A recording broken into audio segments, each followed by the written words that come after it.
نور الشريف، الاسم اللي تألق في سماء الفن المصري والعربي. انت تعرف ان نور الشريف اللي اصبح ايقونة في عالم الفن بدأ مشواره من حي السيدة زينب، وانه قدم اكتر من 170 فيلم خلال مسيرته؟ في الحلقة دي هنكشف اسرار حياة نور الشريف وابرز محطاته الفنية والجوائز اللي حصل عليها، بالاضافة لبعض الجوانب الشخصية. انا مريم محمد وده برنامج اسرار مشاهير العرب.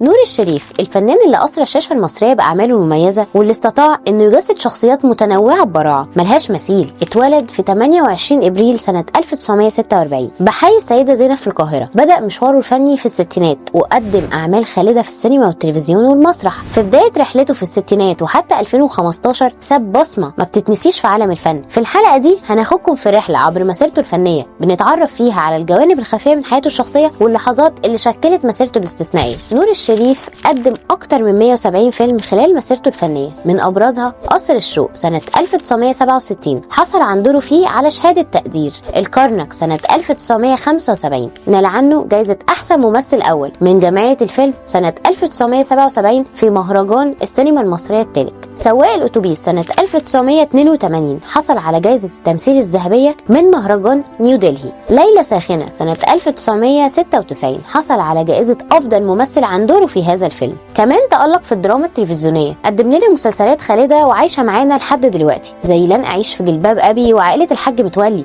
اللي حققت نجاح كبير جدا ولسه بتتعرض لحد دلوقتي. نور الشريف كان بيحب القراءة ومهتم جدا بالثقافة والمعرفة، وده انعكس على اختياراته الفنية وعمق أدائه. شغفه بكرة القدم، قبل احترافه في التمثيل كان لاعب في أشبال نادي الزمالك، وكان ممكن يكون لاعب كرة قدم محترف لولا شغفه بالتمثيل.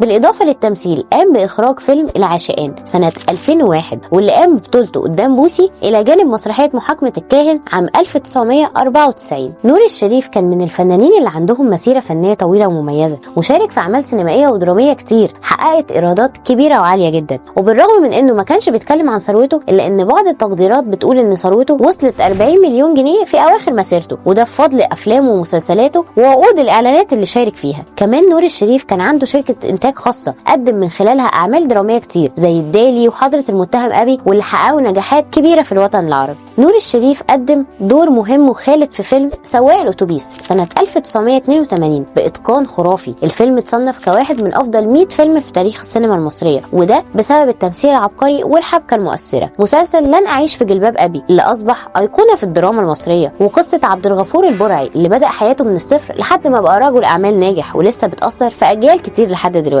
أما بقى فيلم الكرنك، نور الشريف قدم شخصية شاب بيتعرض للظلم في فترة الستينات، والفيلم ناقش قضايا سياسية وإنسانية بطريقة جريئة، وده خلى الفيلم يبقى علامة في تاريخ السينما المصرية. نور الشريف حصل على جائزة أفضل ممثل في مهرجان قرطاج عن دوره في فيلم ليلة ساخنة، ووقتها قال كلمة مشهورة: الفنان الحقيقي بيمثل من قلبه مش عشان الجوائز. أما بقى عن حياته الشخصية، قصة حب نور الشريف وبوسي كانت حديث الوسط الفني، استمرت لأكتر من 30 سنة، وبالرغم من انفصالهم لفترة طويلة إلا إنهم رجعوا لبعض قبل وفاته بسنوات، وده خلى الناس تعتبر ان قصتهم واحده من اجمل قصص الحب اللي في الوسط الفني. دي كانت حكايه نور الشريف، الراجل اللي خلى التمثيل يبقى فن ورساله، واللي اثبت ان النجم الحقيقي هو اللي بيقدر يعيش في قلوب الناس باعماله ومواقفه. ايه اكتر دور حبيته لنور الشريف؟ شاركنا في التعليقات، وما تنساش تعمل لايك وسبسكرايب عشان يوصلك كل جديد عن نجوم الفن. اشوفكم الحلقه الجايه.